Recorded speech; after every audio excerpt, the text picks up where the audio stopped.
बजाय इसके कि चीज एड्रेस करते उल्टा जो है वो एक कॉम्प्लेक्स सिचुएशन देती है कि 1% एफटीआर को खत्म करके उसकी जगह ना सिर्फ 1% एफटीआर को जो है वो फिक्स टैक्स वो फाइनल टैक्स रिज्यूम कर दिया, बल्कि उसके अलावा 1% एडिशनल लगा दिया। यानी अब जो एक्सपोर्टर है उसका 2% जो है वो डायरेक्ट कट जाएगा, जिसके बाद वो हिसाब करेगा तो 1.5 साल 2 साल बाद, और उसके बाद अगर उसका रिफंड नहीं मिलेगा तो उसको कैरी फॉरवर्ड मिल जाएगा। तो ये एक बहुत बड़ा लिक्विडिटी स्क्वीज है। दूसरे ये हमेशा देखा गया है कि एक प्रोपेगेंडा शुरू होता है, जैसे टेक्सटाइल के अगेंस्ट ये प्रोपेगेंडा शुरू हुआ कि जी सारे एक्सपोर्टर से 85 अरब देते हैं। एक एक्सपोर्टर के पीछे 10 इदारे काम कर रहे होते हैं, तो वो 85 नहीं, वो 85 into 3-4 होता है।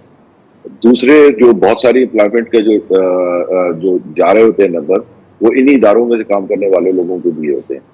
तो अनफॉर्चुनेटली ये हमारे मुल्क की एक एंटी इंडस्ट्री वाइस है, और स्पेशली एंटी एक्सपोर्ट। और जब आप देखेंगे कि एक्सपोर्ट बढ़ती है या हमारे मुल्क का जीडीपी 8% होता है, अजीब अजीब मसले आ जाते हैं। हमने 2005 में भी देखा कि जब जीडीपी वगैरह बढ़ गया तो एक अजीब गरीब रिपोर्ट आई कि जी ये लोग बड़े इनएफिशिएंट हैं, ये 30-40%, 35% एफिशिएंट है, तो चूल्हे जो 8% एफिशिएंट है उनको चलाया जाए, तंदूर 8% है उनको गैस दे दी जाए, इनको नहीं दी जाए। वहां से आप देखें कि हर किस्म का इस किस्म के टर्न अराउंड आते रहे। या पहली दफा नहीं है, इसीलिए जो है हमने फरोग नहीं दिया कभी भी इंडस्ट्री को भी, और इसको टेक्सटाइल हो चाहे कोई और इंडस्ट्री।